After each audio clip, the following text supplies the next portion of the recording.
Class में संस्कृति के बारे में पढ़ा था। संस्कृति का सामान्य अर्थ, संस्कृति का समाजशास्त्रीय अर्थ, मानव शास्त्रीय अर्थ एवं संस्कृति की परिभाषाओं के बारे में अध्ययन किया था।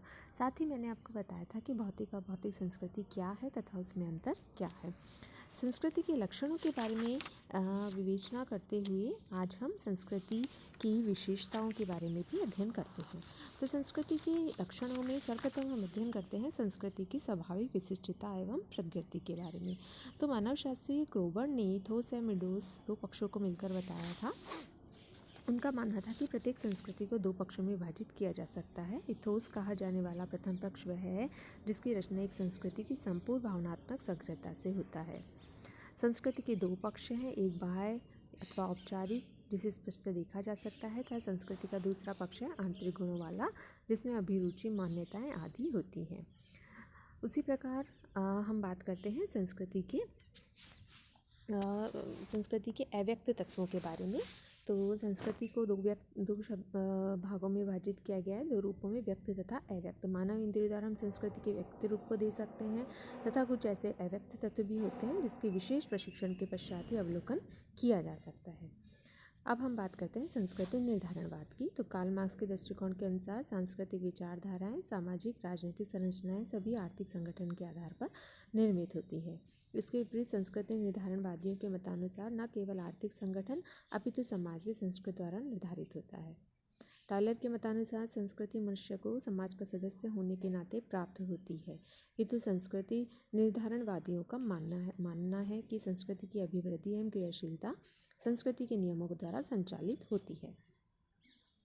तो संस्कृति निर्धारणवादियों में लेस्ली वाइट का नाम प्रमुख है। उन्होंने बताया था कि संस्कृति ही यह निर्धारित करती है कि समाज में धर्म, राजनीति, अर्थव्यवस्था आदि में जो क्या परिवर्तन होगा तथा उसे किस प्रकार निर्धारित किया जा सकता है, इस संस्कृति की प्रमुखता होती है। नेक्स्ट हम बात करते हैं संस्कृति बनाम व्यक्ति। तो लिंटन के अनुसार परंपरावादी व्यक्तियों के लिए संस्कृति निर्देशक की भूमिका अदा करती है। संस्कृति ही उनके लिए व्यवहार के प्रतिमान तय करती है तथा उनके व्यक्तिगत तथा सामाजिक अस्तित्व के लिए आवश्यक रचनातंत्र प्रदान करती है। संस्कृति मनुष्य को मुक्ति प्रदान करती है क्योंकि उसके बिना मनुष्य का जिंदा रहना मुश्किल हो पाता है। इसी प्रकार डायनबी ने बताया था कि संस्कृति सृजनशील अल्पसंख्यक कहा जाता है। ये लोग अपने नवीन विचारों का परीक्षण संस्कृति के अंतर्गत ही करते हैं। नेक्स्ट है संस्कृति एवं सभ्यता में क्या अंतर है।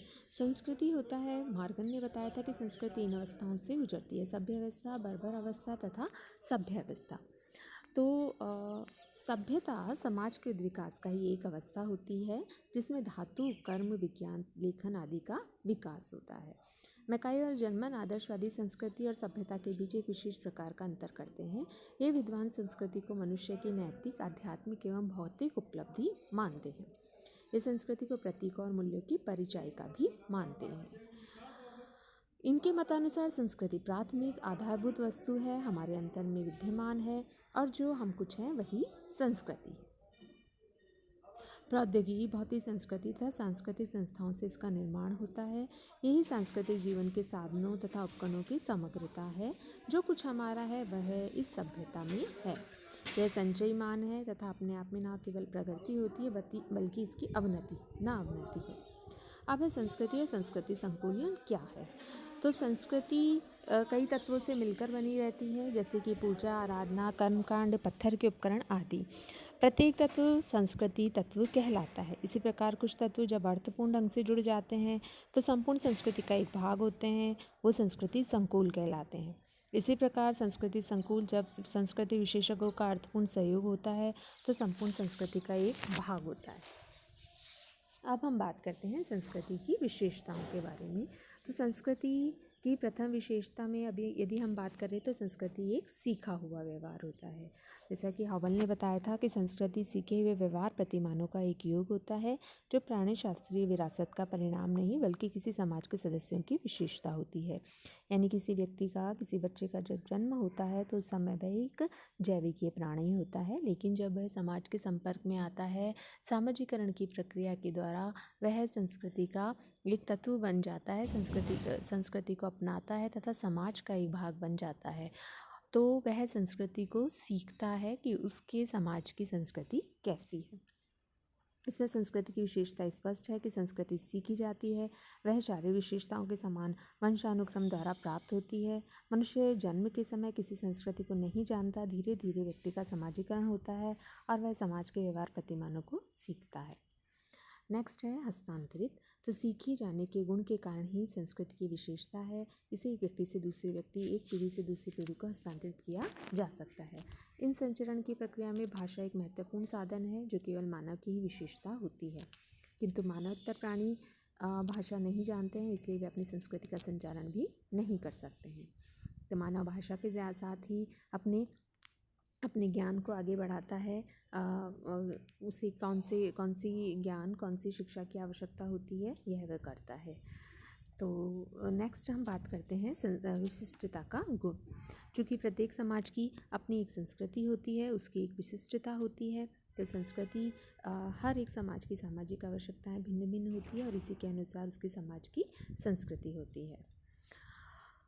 इसी कारण यहाँ की संस्कृति में रसोई में ज़मीन पे बैठकर खाना आदि की व्यवस्था नहीं होती है, क्योंकि वहाँ पर अत्यधिक सर्दी पड़ती है, इसलिए लोग जूते मोजे आदि पहन के रहते हैं। हर कार्य मेज कुर्सी पर बैठकर किया जाता है। इसके विपरीत भारत में अधिक सर्दी हर मौसम में नहीं पड़ने के कारण भोजन बनाने व खाना ज़मीन पर बैठकर किया जाता है। तो यहाँ की संस्कृति पाश्चात्य संस्कृति से भौगोलिक परिस्थिति के कारण भिन्न होती है। कुछ क्षेत्रों में संस्कृति सर्वत्र समान भी दिखाई देती है, जैसे परिवार, विवाह प्रथा, कानून, नातेदारी, जनरीतियाँ, रूढ़ियाँ आदि।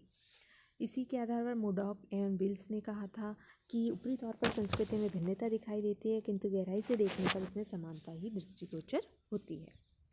नेक्स्ट हम बात करते हैं मानव निर्मित। मनुष्य में अलौकिक क्षमता विद्यमान है कि इसे संस्कृति का निर्माता कहा जा सकता है। मनुष्य की ये क्षमता है कि इसकी शारीरिक रचना के कारण विकसित मस्तिष्क, तीक्ष्ण हाथों की बनावट, सीधे खड़े होने की क्षमता, अंगूठे व गर्दनों के कारण हम उसमें यह विशेषता पाई जाती है कि वह सीधे खड़े हो सके। नेक्स्ट हम बात करते हैं सामाजिकता का गुण। चूँकि संस्कृति मानव की आवश्यकताओं के अनुरूप होती है, तो वह सामाजिक आविष्कार का परिणाम भी है। अतः संस्कृति की प्रकृति सामाजिक है। संस्कृति व्यक्ति विशेष की नहीं होती, वरन वह संपूर्ण समाज की होती है। वह समाज की संपूर्ण जीवन विधि की प्रतिनिधित्व होती है, क्योंकि इसका जन्म सामाजिक आवश्यकताओं के परिणाम स्वरूप होता है। परंपरा, धर्म, भाषा, कला, दर्शन आदि संपूर्ण समाज की विशेषताओं को प्रकट करते हैं। इसलिए कहा जा सकता है कि संस्कृति व्यक्तिगत नहीं, अपितु उसमें सामाजिकता का गुण पाया जाता है। इसी विशेषताओं के साथ साथ हम बात करते हैं संस्कृति समूह के लिए आदर्श होती है। संस्कृति हर समाज व समूह में अलग अलग होती है, लेकिन वह अपने समाज के लिए आदर्श होती है, क्योंकि वह उस समाज की आवश्यकताओं के अनुरूप होती हैं। और जब हम दो संस्कृति की तुलना करते हैं तो प्रत्येक व्यक्ति को अपनी संस्कृति दूसरों से आदर्श एवं श्रेष्ठ दिखाई देती है। नेक्स्ट है अनुकूलता का गुण। तो संस्कृति की यह विशेषता है कि परिस्थिति के अनुसार अपने आप को अनुकूलित कर लेती है। संस्कृति गतिशील होती है, स्थिर नहीं होती है, तथा इसी गतिशीलता के परिणाम स्वरूप वह समय समय पर होने वाले परिवर्तनों से तादात्म्य स्थापित कर लेती है। संस्कृति अपने भौगोलिक पर्यावरण के अनुसार परिवर्तित होती रहती है, यह उसका विशेष गुण होता है। नेक्स्ट है संतुलन एवं संगठन। तो संस्कृति अनेक इकाइयों का समन्वित रूप है। ये इकाइयाँ पारस्परिक रूप से संबंधित एवं अंतर संबंधित होती है।